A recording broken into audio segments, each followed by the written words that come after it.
الحمد للہ رب العالمین والصلاة والسلام علی سید الانبیاء والمرسلین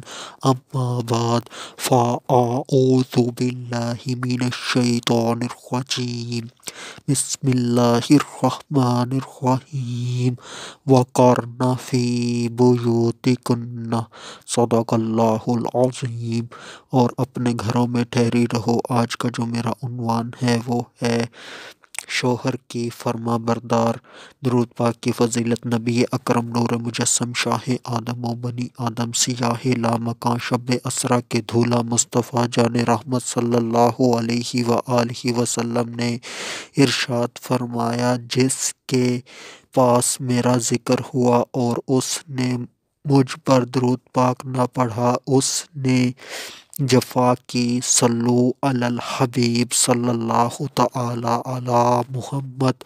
صلی اللہ علیہ وآلہ وسلم۔ پڑھیے الصلاۃ والسلام علیک یا رسول اللہ وعلی آلک واصحابک یا حبیب اللہ۔ اللہ اور اس کے پیارے حبیب صلی اللہ تعالی علی محمد صلی اللہ علیہ وآلہ وسلم کی اطاعت و فرما برداری کے بعد جس کی اطاعت اور فرما برداری کرنا عورت کے اوپر سب سے پہلے لازم آتا ہے، وہ اس کا شوہر ہے۔ ایک عورت اللہ اور اس کے رسول کی اطاعت و فرما برداری کرنے کے بعد اپنے شوہر کی اطاعت و فرما برداری کر کے ہی جنت کا راستہ اختیار کر سکتی ہے۔ شوہر کی جو اطاعت و فرما برداری ہے وہ صرف جائز کاموں میں ہے، حلال کاموں میں ہے۔ اگر کوئی شوہر اپنی بیوی کو کسی حرام کام کرنے کا کہتا ہے، وہ کام جس کو اللہ اور اس کے رسول نے منع کیا ہو وہ کام کرنے کا کہتا ہے، تو بیوی کو چاہیے کہ وہ اس کام سے انکار کر دے، کیونکہ حدیث مبارکہ کے اندر ہے کہ اللہ پاک کی نافرمانی میں مخلوق کی اطاعت نہیں، یعنی کہ ایسا نہیں ہو سکتا کہ اللہ پاک کی نافرمانی کی جائے اور مخلوق کی اطاعت کی جائے، بلکہ اللہ تعالیٰ کی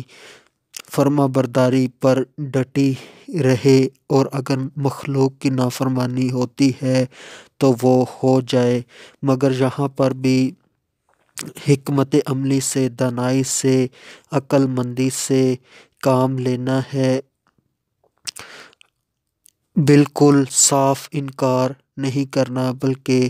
اس کو سمجھانا ہے کہ جس کام کا آپ مجھے حکم دے رہے ہیں یہ کام گناہ ہے، ناجائز ہے یا حرام ہے، تو اس سے اللہ پاک مجھ سے ناراض ہوگا، آپ سے بھی ناراض ہوگا، میری بھی پکڑ ہوگی۔ آپ مجھے حکم دے رہے ہیں، آپ کی بھی پکڑ ہوگی۔ تو اس طرح سے وہ عورت اپنے شوہر کو اس کام کے کرنے کا حکم دینے سے منع کرے، اس کو سمجھائے۔ تو اس کے لیے ضروری ہے کہ سب سے پہلے ایک عورت کے پاس علم دین ہو، اس نے دین پڑھا ہو، اسے پتہ ہو کہ یہ چیز ہے، کیا یہ چیز مستحب ہے، کیا یہ چیز سنت ہے، کیا یہ چیز جائز ہے، کیا یہ چیز حلال ہے۔ پھر اسی طرح اگر گناہ کے کاموں میں ہو تو کیا یہ چیز فضول ہے، کیا یہ چیز مکروہ ہے، کیا یہ چیز مکروہ تحریمی ہے یا پھر مکروہ تنزیہی ہے۔ پھر اسی طرح سے وہ کیا وہ چیز ناجائز ہے، کیا وہ چیز حرام ہے، اور اسی طرح سے کچھ چیزیں مشتبہ یعنی کہ ایسی ہوتی ہیں جن کا حلال یا حرام ہونا آسانی سے پتہ نہیں لگتا، تو ایسی چیزیں جس کے اندر اختلاف ہو یا مشتبہ ہو تو ان چیزوں سے بھی بچتی رہے، تو یہ تب ہی اللہ پاک کی اطاعت و فرما برداری کرنے میں کامیاب ہوگی جب اس نے دین پڑھا ہوا ہوگا۔ تو جب دین پڑھا ہوگا تو اسے پتہ ہوگا کہ یہ چیز حلال ہے یا حرام ہے، یہ کام کرنا حلال ہے یا حرام ہے، تو تب ہی وہ اللہ کی اطاعت کر پائے گی اور تب ہی وہ اپنے شوہر کی اطاعت کرنے میں کامیاب ہوگی۔ اگر علم دین نہیں پڑھا ہوا ہوگا تو اللہ پاک کی اطاعت بھی نہیں کر پائے گی اور اپنے شوہر کی اطاعت بھی نہیں کر پائے گی۔ وہ اس طرح سے کہ اسے پتہ نہیں ہوگا، وہ نمازوں میں نمازیں نہیں پڑھے گی، روزے نہیں رکھے گی، اور اسی طرح سے پاکی اور ناپاکی کے جو مسائل ہیں وہ ناپتہ ہونے کی وجہ سے ناپاک رہے گی، اور اسی طرح سے جو اچھے اخلاق ہیں ان سے بھی دور رہے گی۔ جو عورت کی بڑی خوبی ہوتی ہے وہ صدقہ خیرات کرنا، اگر اس کا مال اپنا ہے تو سخاوت کرنا، اس سے بھی محروم رہے گی، اور شوہر کی اطاعت، کیونکہ جب وہ اللہ کی اطاعت نہیں کرے گی، اللہ کی معرفت اسے حاصل نہیں ہوگی، اللہ کے دین کا علم اسے حاصل نہیں ہوگا، تو شوہر کی بھی وہ نافرمان بنے گی، شوہر کی بھی وہ اطاعت نہیں کرے گی، شوہر جس بات کا کہے گا اس سے انکار کر دے گی، چاہے وہ حلال کام ہو چاہے وہ حرام کام ہو۔ اس لیے سب سے پہلے ضروری ہے کہ عورت نے علم دین حاصل کیا ہوا ہو، اور اسی طرح سے مرد کے اوپر بھی ضروری ہے کہ وہ جس کام کے کرنے کا کہہ رہا ہے اس کو معلوم ہو کہ یہ شریعت کے اندر جو کام میں کرنے کا کہہ رہا ہوں کیا یہ کام کرنا عورت کے لیے یہ مشتبہ ہے، یعنی کہ اس میں شک ہے یا نہیں، کیا یہ کام مکروہ ہے، کیا یہ کام مکروہ تحریمی ہے یا مکروہ تنزیہی ہے، کیا یہ کام ناجائز ہے، کیا یہ کام حرام ہے، اور اسی طرح سے اسے پتہ ہو کہ کیا کام کیا بات حلال ہے، کیا کام کیا بات جائز ہے، کیا کام کیا بات مستحب ہے، کیا کام کیا چیز جو ہے وہ کرنا اچھا ہے، مناسب ہے، اسے ان باتوں کا علم ہو۔ جب اس کو ان باتوں کا علم ہوگا، اس کے پاس علم دین ہوگا، تو تب ہی وہ کامیاب ہوگا اور اپنی بیوی کو اچھائی کا حکم دے گا اور برائی سے منع کرے گا۔ تو جب وہ اس کو علم ہوگا تو وہ اپنی بیوی کو ہمیشہ نیکی کا کام کرنے کا ہی کہے گا اور گناہ سے کام کرنے سے رکے گا، تو اس طرح سے ان دونوں کی زندگی کامیابیوں والی ہو جائے گی۔ اس طرح سے ایک بیوی اپنے شوہر کی بھی اطاعت و فرما بردار بن جائے گی، اللہ اور اس کے رسول کی بھی اطاعت و فرما بردار بن جائے گی، اور شوہر بھی جو ہے وہ بھی گناہوں سے بچ جائے گا، اور ان دونوں کی زندگی دنیا میں بھی امن اور چین، پیار و محبت والی، آسانیوں والی ہوگی، اور آخرت میں بھی اللہ پاک ان پر رحم فرمائے گا اور انہیں داخل جنت فرمائے گا۔ تو اس طرح سے ایک شوہر کی فرما بردار جو بیوی ہے وہ دنیا میں بھی اجر پاتی ہے اور آخرت میں بھی اجر پاتی ہے۔ تو رسول اللہ صلی اللہ علیہ وآلہ وسلم کی بہت ساری احادیث ہیں جن کے اندر ایک عورت کو حکم دیا گیا ہے، ترغیب دی گئی ہے کہ وہ اپنے شوہر کی فرما بردار رہے، اس کے اوپر شوہر کی اطاعت و فرما برداری کرنا لازمی ہے۔ تو نبی پاک صلی اللہ علیہ وآلہ وسلم کی حدیث سماعت فرمائیں، لو کنتو آمرن احدن ان یسجد لأحد لآمرت المرأة ان تسجد لزوجہا، یعنی اگر میں کسی کو حکم دیتا کہ وہ اللہ پاک کے سوا کسی کو سجدہ کرے تو ضرور عورت کو حکم دیتا وہ اپنے شوہر کو سجدہ کرے۔ اس حدیث کی شرح کے اندر مفتی احمد یار خان نعیمی فرماتے ہیں کہ جو شوہر کے حقوق ہیں وہ بہت زیادہ ہیں، اور جو بیوی ہے وہ شوہر کے حقوق کے احسانات کا شکریہ ادا کرنے سے عاجز ہے، تو اس لیے شوہر کی تعظیم کے لیے بیوی کو حکم دیا جا رہا ہے کہ وہ شوہر کو سجدہ کرے۔ تو جو دین اسلام ہے اس کے اندر سجدہ کرنا اللہ کے علاوہ کسی دوسرے کے لیے وہ حرام ہے، اگر وہ تعظیم کی نیت سے کیا جائے تو حرام ہے، اور اگر عبادت سمجھ کر کیا جائے تو وہ سجدہ کرنا کفر ہے۔ تو یعنی کہ شوہر کا اس قدر حق زیادہ ہے کہ اگر سجدہ کرنا دین اسلام میں جائز ہوتا تو عورت کو حکم دیا جاتا کہ وہ اپنے شوہر کو سجدہ کرے، کیونکہ شوہر کے حقوق بہت زیادہ ہیں، شوہر کے بیوی کے اوپر احسانات بہت زیادہ ہوتے ہیں، شوہر کے جو احسانات ہوتے ہیں وہ ان کا شکریہ عورت ادا نہیں کر پاتی، تو اس وجہ سے اسے یہ حکم دیا گیا ہے۔ اور جو شوہر کا ادب ہے، تعظیم ہے، یہ بھی کی جائے۔ ہمارے معاشرے میں ہوتا یہ ہے کہ جو میاں بیوی ہوتے ہیں ان کے اندر پیار و محبت کی وجہ سے، بات چیت کی وجہ سے، ہنسی مذاق کی وجہ سے، دل لگی کی وجہ سے، تو ان کے اندر جو ہے وہ ایک دوسرے کا ادب آہستہ آہستہ ختم ہوتا جاتا ہے، اور اس طرح سے پھر بولنے میں پھر ادب ختم ہوتا ہے، پھر اس طرح سے ظاہری زندگی میں بھی شوہر کا ادب ختم ہو جاتا ہے۔ جو دین اسلام ہے اس کے اندر بہت زیادہ ترغیب دلائی گئی ہے کہ بیوی کے ساتھ حسن سلوک کیا جائے، اس کے ساتھ نرمی سے گفتگو کی جائے، اس کے ساتھ دل لگی کی باتیں کی جائیں، اس کے ساتھ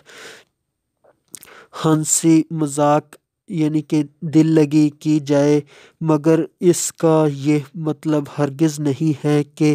آپس میں فرینک ہو جائیں اور آپس میں اس طرح باتیں شروع کر دیں جیسے کہ کسی عام انسان کے لیے ہوں، کسی بھی ایسے انسان کے لیے ہوں جو اس سے بہت درجہ میں کم تر ہو دنیاوی اعتبار سے یا جسمی اعتبار سے، تو ایسا نہیں ہونا چاہیے، بلکہ حسن سلوک بھی کرنا ہے، پیار و محبت سے باتیں بھی کرنی ہیں، اور مذاق ایک شریعت کے دائرے میں رہ کر ہو، دل لگی ہو، یہ سب چیزیں تو دین اسلام اس کی ترغیب دلاتا ہے، مگر ایسا نہ ہو کہ ادب کا دامن ہاتھ سے چھوٹ جائے، تعظیم کا دامن ہاتھ سے چھوٹ جائے۔ ادب اور تعظیم یہ شوہر کی بہت لازمی ہے، یہ ضروری ہے، یہ ہمیشہ کی جائے۔ شوہر کی بے ادب اور نہ بنے، شوہر کی تعظیم کرنے والی بنے، نہ کہ اس کے ساتھ بدتمیزی کرنے والی بن جائے، تو اس باتوں کا بھی خیال رکھے۔ اور اس کے علاوہ دوسری حدیث مبارکہ بھی ہے جس کے اندر نبی پاک صلی اللہ علیہ وآلہ وسلم نے عورت کو حکم دیا ہے کہ وہ اپنے شوہر کی اطاعت و فرما بردار رہے، اسی میں اس کی دنیا کی بھی کامیابی ہے، آخرت کی بھی کامیابی ہے، اور وہ جنت کے راستے پر چل سکتی ہے، جنت میں پہنچ جائے گی۔ کیونکہ کوئی بھی عورت اگر وہ اپنے شوہر کی فرما بردار نہیں، شوہر اسے حلال، جائز، مستحب سنت اس طرح کے کاموں کا حکم دیتا ہے اور وہ نہیں کرتی، چاہے وہ اللہ پاک کی جتنی مرضی عبادت کر لے، رسول اللہ صلی اللہ علیہ وآلہ وسلم کی جتنی مرضی سنتوں پہ عمل کر لے، مگر وہ جائے گی جہنم میں ہی، کیونکہ وہ اپنے شوہر کی اطاعت و فرما برداری نہیں کر رہی۔ تو شوہر کی اطاعت و فرما برداری بہت زیادہ ایک عورت کے لیے ضروری ہے۔ تو پہلی حدیث شوہر کی فرما برداری سے متعلق 3 فرامین مصطفیٰ صلی اللہ علیہ وآلہ وسلم۔ پہلی حدیث، عورت جب 5 نمازیں پڑھے، رمضان کے روزے رکھے، اپنی شرمگاہ کی حفاظت کرے اور اپنے شوہر کی اطاعت کرے تو اس سے کہا جائے گا کہ جنت کے جس دروازے سے چاہے جنت میں داخل ہو جائے۔ تو یہ حدیث مبارکہ ہے، اور اس حدیث مبارکہ کے اندر جنت میں جانے کا ایک عورت کے لیے سرٹیفکیٹ دیا گیا ہے کہ وہ کیا کیا کام کر لے تو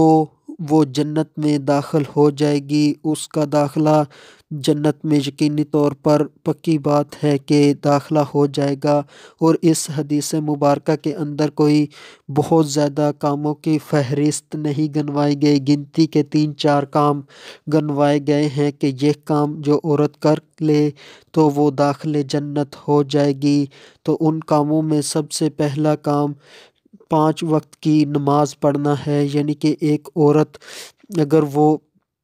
بالغ ہونے کے بعد سے لے کر مرتے دم تک 5 وقت کی فرض نماز پڑھتی ہے تو جب وہ مرے گی تو وہ داخل جنت ہوگی۔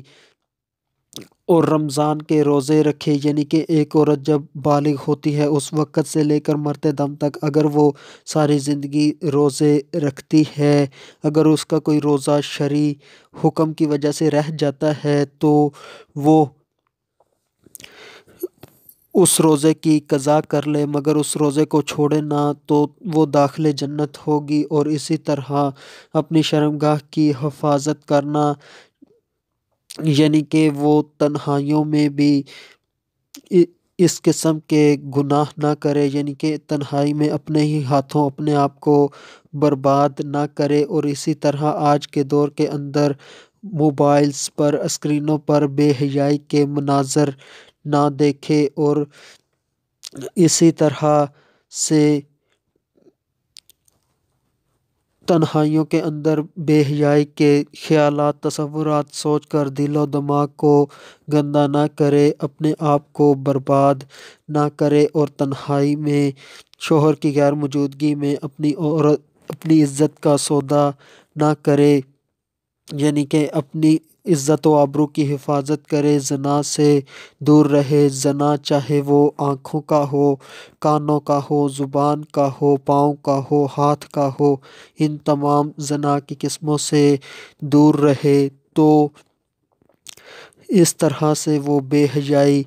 بدکاری، فحاشی عریانی سے دور رہے تو جب وہ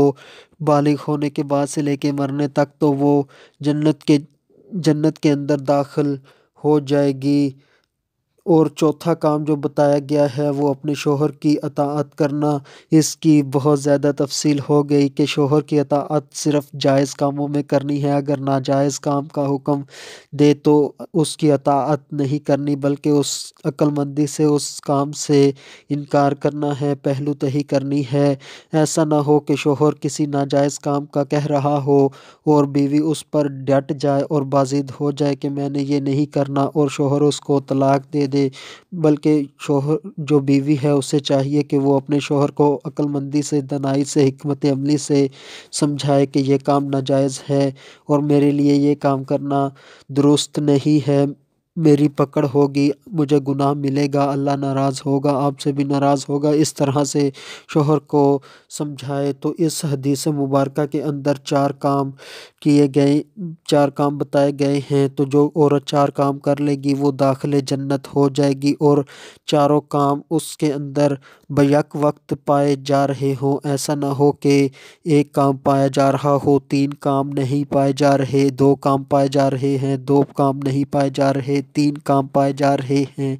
1 کام نہیں پایا جا رہا، بلکہ چاروں کے چاروں اس کی زندگی کے اندر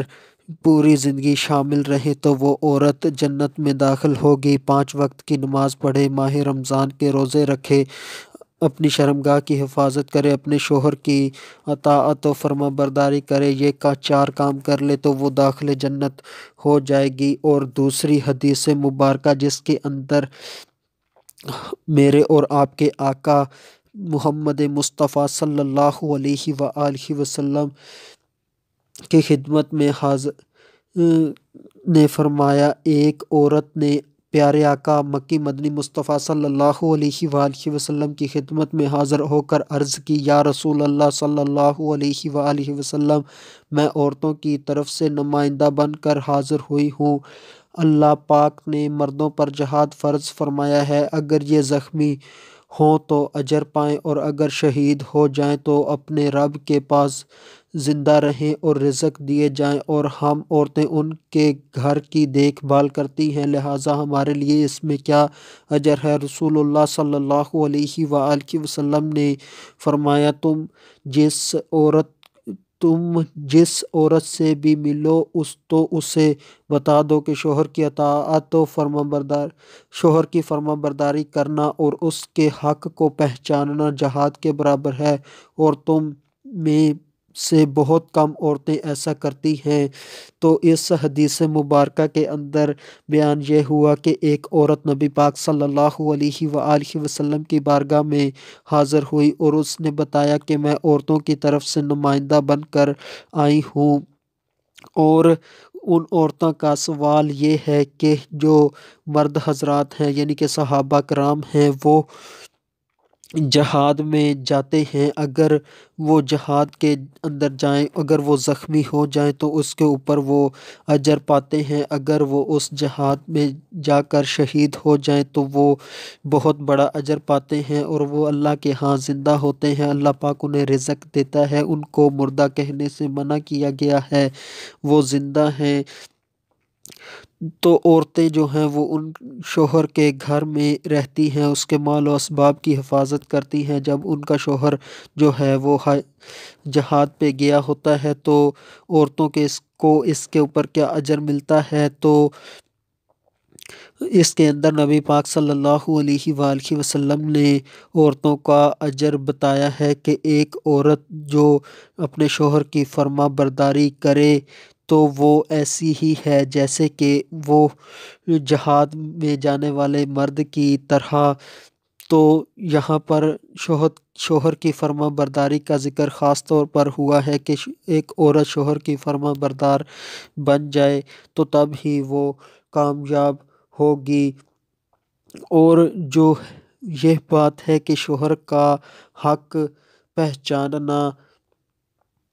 یہ جہاد کے برابر نبی پاک صلی اللہ علیہ وآلہ وسلم نے قرار دیا ہے کہ شوہر کی فرما برداری کرنا اور اس کے حق کو پہچاننا جہاد کے برابر ہے۔ جو شوہر کا حق ہے آج کے دور کے اندر ہوتا یہی ہے کہ ہر کسی کو یہ پتہ ہوتا ہے کہ مجھے کیا ملنا چاہیے، میں نے اپنے شوہر سے کیا کیا کچھ لینا ہے، شوہر نے مجھے کیا کیا کچھ دینا ہے، حق مہر دینا ہے، نان و نفقہ دینا ہے، رہائش دینی ہے، لباس دینا ہے، اور اس سے آگے بڑھ کر جو آگے پورا سمندر کھلا ہوا ہے وہ خواہشات پوری کرنی ہیں۔ یہ تو عورتوں کو پتہ ہے، مگر یہ نہیں پتہ کہ ہم نے دینا کیا ہے، شوہر کے حقوق کیا کیا ہیں، ہم نے شوہر کو کیا کیا چیز مہیا کرنی ہے۔ یہ انہوں نے نہیں پڑھنا ہوتا، انہوں نے صرف اپنا فائدے کی چیز پڑھنی ہوتی ہے کہ ہمیں کیا ملنا ہے، کیا کیا کچھ ہم نے حاصل کرنا ہے اپنے شوہر سے۔ تو اس سوچ کا، اس نظریے کا یہاں پر نبی پاک صلی اللہ علیہ وآلہ وسلم نے بیان فرما دیا کہ وہ شوہر کے حق کو پہچاننا جہاد کے برابر ہے، کہ وہ اس بات علم دین حاصل کرے کہ وہ شوہر کو اس نے کیا کیا چیزیں مہیا کرنی ہیں، بیوی ہونے کے ناطے اور شوہر کی جو مقام و مرتبہ ہے اس مقام مرتبے کو سمجھے جانے کہ اس کی تعظیم کرنا، اس کا ادب کرنا، اس کی اطاعت و فرمانبرداری کرنا کس قدر ضروری ہے۔ اور تیسری حدیث، اگر شوہر اپنی عورت کو یہ حکم دے کہ وہ زرد رنگ کے پہاڑ سے پتھر اٹھا کر سیاہ پہاڑ پر لے جائے اور سیاہ پہاڑ سے پتھر اٹھا کر سفید پہاڑ پر لے جائے تو عورت کو اپنے شوہر کا یہ حکم بھی بجا لانا چاہیے۔ تو یہاں پر پہاڑوں کا ذکر اس لیے ہے کہ یہ جو پہاڑ ہوتے ہیں اور یہ جو ان کے مختلف رنگ ہوتے ہیں، یہ مختلف رنگوں کے پہاڑ ایک ہی جگہ پر نہیں پائے جاتے، مختلف رنگوں کے پہاڑ مختلف جگہ پر پائے جاتے ہیں اور ان کے درمیان کافی فاصلہ ہوتا ہے۔ ایک عورت پتھر کو اٹھائے اور اتنا زیادہ سفر کرے کہ وہ سفید پہاڑ سے پتھر کو اٹھائے کالے پہاڑ پر لے جائے، یعنی کہ اس قدر مشکل کام ہو تو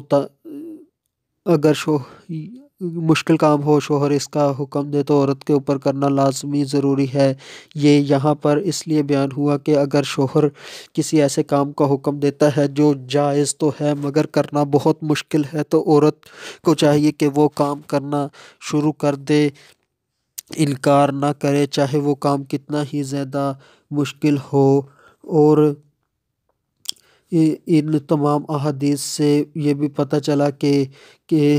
کس قدر ایک عورت کو تاکید کی گئی ہے کہ وہ اپنے شوہر کی اطاعت و فرمانبرداری کرتی رہے۔ اگر وہ شوہر کی اطاعت و فرمانبرداری کرتی ہے تو اس کے اوپر اسے کیا اجر و ثواب ملتا ہے، اگر وہ اطاعت و فرمانبرداری شوہر کی نہیں کرتی تو وہ داخل جنت نہیں ہوگی، کیونکہ اللہ اور اس کے رسول کی اطاعت و فرمانبرداری کے بعد سب سے زیادہ جس ذات کی اطاعت و فرمانبرداری کرنا عورت کے اوپر لازم آتا ہے وہ اس کا شوہر ہے، کیونکہ شوہر کے بہت زیادہ حقوق ہیں، شوہر کے احسانات عورت کے اوپر بہت زیادہ ہیں، وہ شوہر کے احسانات کا شکریہ ادا کرنے سے عاجز ہے، شوہر کا حق بہت بڑا ہے۔ تو اس وجہ سے اگر وہ شوہر کی جائز کاموں میں اطاعت و فرمانبرداری نہیں کرتی تو وہ داخل جنت نہیں ہو سکتی۔ جس طرح سے یہ بیان ہوتا ہے کہ اگر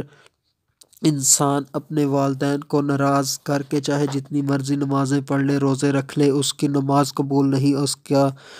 اس کا روزہ قبول نہیں، اس کے نیکی کے کام قبول نہیں، جب تک کہ وہ اپنے والدین کو راضی نہ کر لے، منا نہ لے۔ تو بالکل اسی طرح یہ بات بھی ہے کہ کوئی عورت ہے اگر اس سے شوہر ناراض ہے، جس کے اندر عورت کا قصور ہے،